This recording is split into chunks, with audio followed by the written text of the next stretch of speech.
traição dá direito à indenização na separação? Quem aí traiu e agora está com medo? Então, gente, o que é considerado traição no direito? Traição é um relacionamento, quando uma pessoa tem um relacionamento extraconjugal, um relacionamento paralelo, sem o consentimento do outro companheiro ou do outro cônjuge. No Brasil, atualmente, o adultério, que é a traição, não é mais considerado crime, mas é algo que não é bem visto pela sociedade e pela justiça, não é algo moralmente aceito e pode ter sim reflexos dentro do direito civil sobre a maneira quando a gente fala em indenização. E a traição, ela pode ser comprovada através de diversos meios, fotografias, mensagens, testemunhas, enfim, dependendo do caso concreto, é possível verificar quais serão as provas que serão produzidas para comprovar o adultério.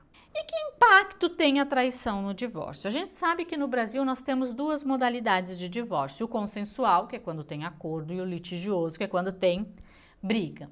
Quando um casal se separa e o motivo é uma traição, é mais difícil que a separação ocorra de modo amigável.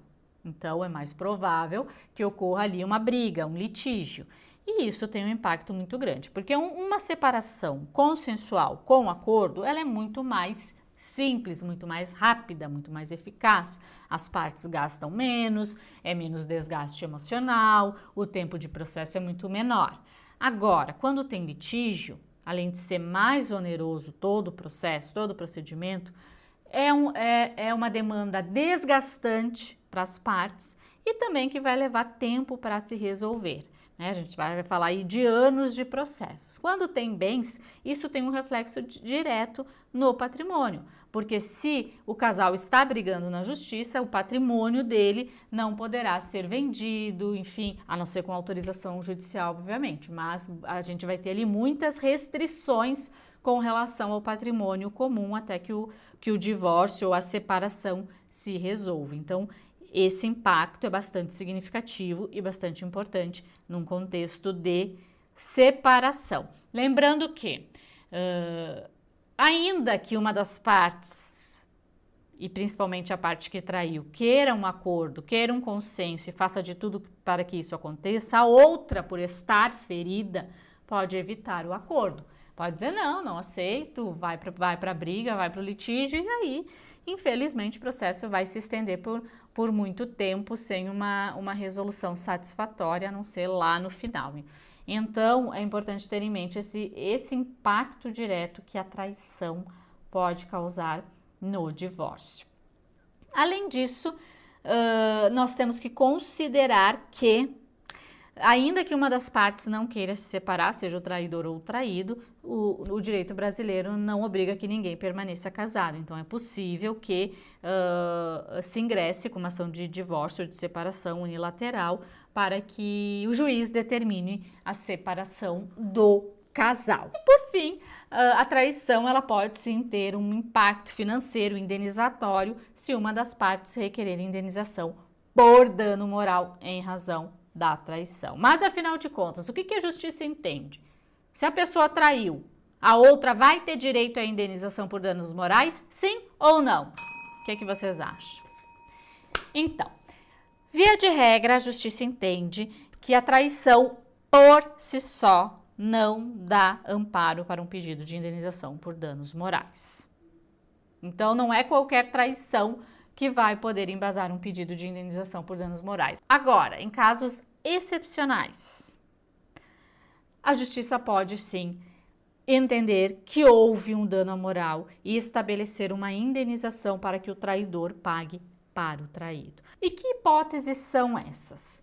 Quando há exposição pública e vexatória da situação, isso pode dar asa a um pedido de indenização por danos morais, ou seja, quando a traição se tornou pública, quando a parte traída foi exposta, foi colocada numa situação ridícula, pode ensejar aí o pedido de indenização por danos morais.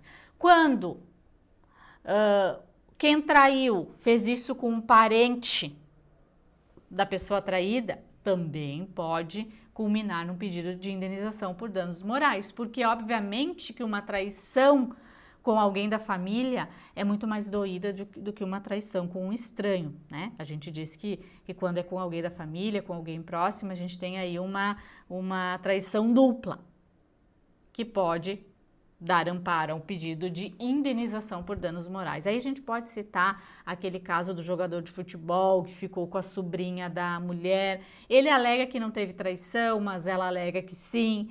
E aí entra-se nessa discussão, mas se realmente houve traição, por óbvio que a mulher ali que foi traída teve um abalo grande à moral, porque a sobrinha era como se fosse filha. Então, se ela fosse levar a questão para um pedido de indenização, as chances dela ter conseguido eram grandes, né? Afinal de contas, foi uma dupla traição, uma traição muito dolorida, extrapolou o que se considera normal num contexto de final de relacionamento e logo é possível pedir indenização por danos morais. Eu tive um cliente que, falando de exposição, né? Ele era casado há muito tempo com a mulher e até costumo contar seguido essa história porque ela é bem emblemática. E essa mulher, ela passou a frequentar um culto, enfim, e começou a se relacionar com o guru do culto, o chefe do culto, enfim, não sei direito. E o meu cliente não sabia, só que daí ele começou a desconfiar porque a esposa passou aí muitos dias por semana no tal do culto. Em determinados momentos ela sequer voltava para dormir em casa e aí as coisas foram tomando uma proporção maior. O meu cliente resolveu seguir a mulher e viu ela beijando o guru ali, enfim, na porta do culto. Aí acendeu um alerta vermelho e ele foi investigar. Entrando nas redes sociais, porque ele não tinha redes sociais, ele descobriu que a mulher havia assumido publicamente o amante. Ou seja, todo mundo já sabia daquela relação, menos ele. Aquela relação estava exposta nas redes sociais. Que é isso, gente? Porque ela não se separou.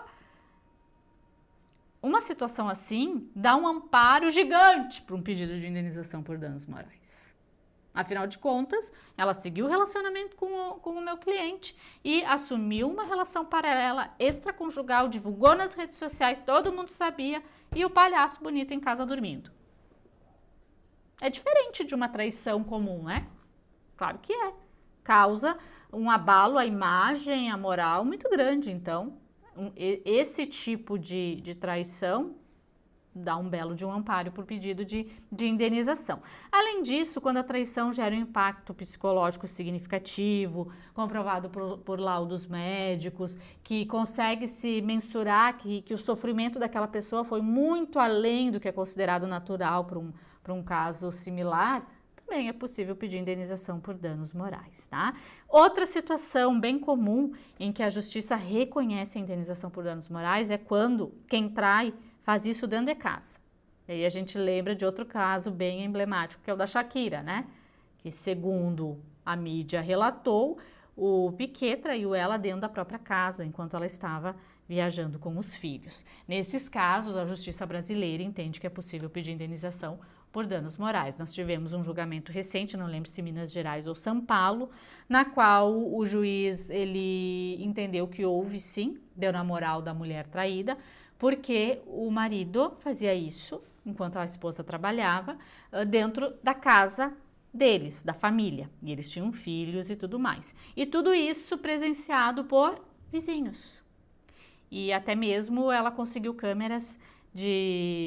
imagens de câmeras de segurança dos vizinhos provando que ele tinha essa prática de levar a amante para dentro de casa e ela conseguiu indenização por danos morais. Portanto, atente-se, né? Se forem trair, o que não é recomendado, façam isso fora de casa, levem para um hotel, né? Dignidade, né? Um pouco, pelo menos, dentro desse contexto grotesco que é a traição.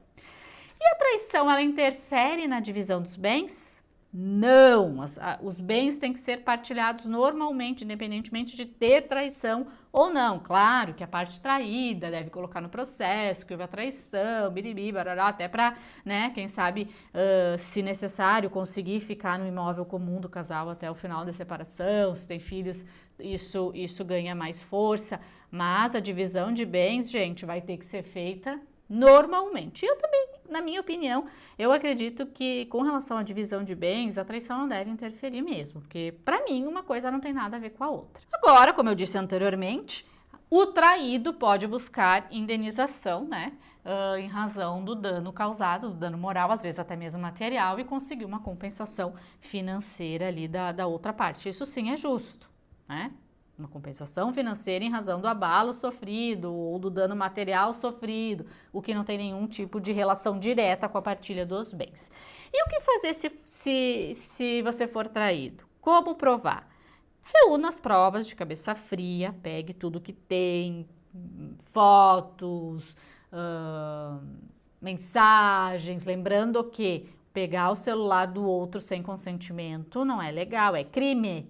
Então, essas provas têm que ser conseguidas de modo lícito. Se tem a senha do celular, do computador do outro, tudo certo. Agora, se conseguiu de modo clandestino, é importante não usar as provas obtidas desse modo. Além disso, é importante ter um advogado especializado para fazer uma condução correta do caso, evitar exposição pública, que isso é muito importante, prestem atenção. Vou bater 3 vezes no sino para vocês prestarem atenção. Geralmente, ou enfim, vários casos, a pessoa traída faz o maior barraco, bate no amante, na amante, bate no companheiro, no marido, na mulher. E aí, gente, quem traiu entra contra quem foi traído para pedir indenização por danos morais. E é bem possível que ganhe. Afinal de contas, quem traiu está errado. Mas o traído não pode simplesmente ir lá e bater, e fazer escândalo, e expor. Eu tive um caso em que a amante, né, ela foi espancada pela mulher da pessoa que traiu, né? Ela foi espancada, ela foi exposta nas redes sociais, a briga foi publicada, saindo de motel, foto, foi para a empresa, rede social, o vídeo viralizou. O que a amante fez? Pediu indenização para a mulher. E o que aconteceu? Ganhou. Porque por mais que a atitude da amante seja errada, a pessoa que foi traída, ela tem que agir dentro da lei. A nossa legislação não permite que se faça justiça como se bem entender, porque senão viraria uma baderna, uma bagunça.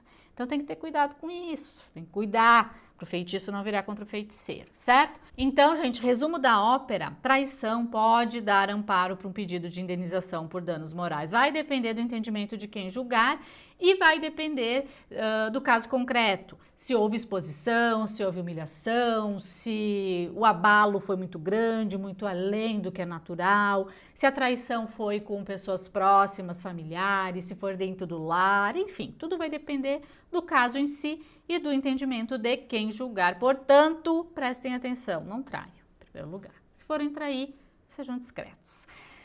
Ainda sobre esse assunto, eu vou deixar o link aqui de um vídeo que eu falo sobre indenização por danos morais. Assistam lá.